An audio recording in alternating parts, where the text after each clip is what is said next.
Internal rotation of the hip is such a necessary movement that so many of us neglect to train. Internal rotation is vitally important in so many different things, including mid-stance of the gait cycle, aka walking, being able to sit into a squat, and being able to stabilize not only our hip, but our entire body when we perform single leg activities. Our ability to get into hip internal rotation and produce force in hip internal rotation are not only vital to having healthy hips, but also so important to being able to have a healthy lumbar spine, healthy knees, and help us move further up and down the chain. Not to mention, hip internal rotation is the first limitation, the first thing to really go when individuals start to develop arthritis in their hip. And nearly half of women that develop hip osteoarthritis also have stress urinary incontinence. Are you catching my drift at how important hip internal rotation is? The short story is we want to be able to have at least 40 degrees of hip internal rotation and produce force into that hip internal rotation without compensating through the surrounding joints in order to maintain healthy hips, a healthy back, and a healthy pelvic floor. The next few videos are going to show you ways that I like to start training hip internal rotation, one being in an isolated side-lying position on the ground, and the second being a more functional pattern. These are two great ways to train into that hip internal rotation, in addition to some great exercises to incorporate into your routine. This position, we're going to start in a 90 degree position, laying on our right side. So that right leg is going to be 90 degrees bent at the hip and 90 degrees bent at the knee. The left leg on top, that pelvis is going to stay stacked on top of that other one. We're gonna be at this full hip extension position. So ideally that knee is directly under our hip, but the back has not gone into any of that lordosis or extension, but stayed nice and flat. And that heel is for now just gonna be resting on the ground behind. We're gonna want our shoulders directly stacked over our hips, just so we can stay nice and stable here and use a bit of our abdominals for control. From this position, the first thing that we're gonna do is just make sure that that spine is not extended. So we're just gonna do a little bit of a posterior pelvic tilt, just slightly tucking that belly button back towards our spine, making sure those lower abs are engaged. The next step of this is grounding ourselves through the right leg. So we're gonna press that right heel into the wall. We're gonna press that right knee down onto the mat, and we should feel a little bit of our right outer hip begin to engage, just to keep us in a stable position.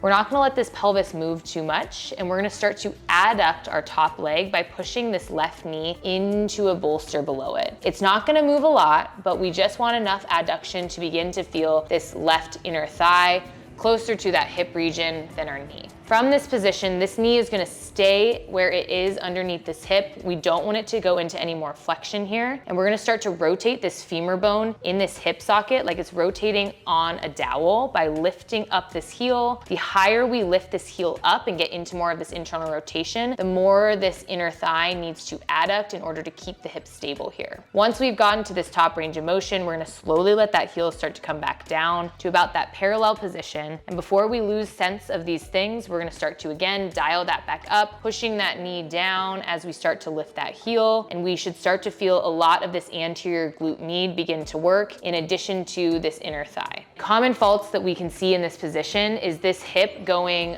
too far forward or anteriorly tipping in this position. The back's trying to compensate, and we start to get more of this TFL front pocket muscle on, and we don't find this anterior glute med to properly internally rotate this hip.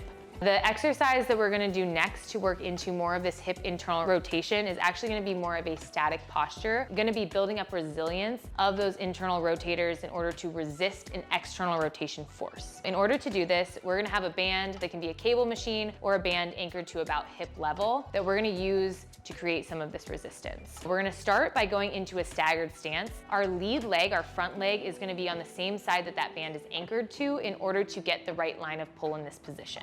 From here, we're gonna start to just lightly bend the knees and sit into the staggered stance lunge. And right now we feel about 50% of our weight distributed from back to front leg. We're gonna start to push off of that big toe on the back leg and push ourselves over the midfoot of this front leg to feel about 70% of our weight in the front leg and 30% in the back. From this position, we are gonna grab that band and pull it directly in front of our belly button. Already in this position, you should feel a lot of that glute starting to work and some of those left side abdominal abdominals in order to resist that band from pulling us into this external rotation. From here, we're gonna just lightly sit into this squat position, making sure we sit into that left side hip on this side to feel more of that glute max, in addition to some of this anterior glute med that is actively working to resist that external rotation as an internal rotator. From this position, we are going to exhale as we press that band out, but hips are gonna stay in that position. As we exhale and resist that external rotation force, we're gonna feel that left inner thigh on, a little bit more of that left side hip, anterior glute med, and our abdominals. Then we're gonna inhale as we pull that band back towards us. Again, if we use our deep core here to help us stabilize, those arms should be really light. The biggest things that we're working on here is our deep core, our obliques, and a little bit of that inner thigh and outside hip in order to resist this external rotation by keeping our knee stacked over that second toe and not letting that band pull us out towards that anchor point, but keeping it directly in line with our belly button throughout this exercise.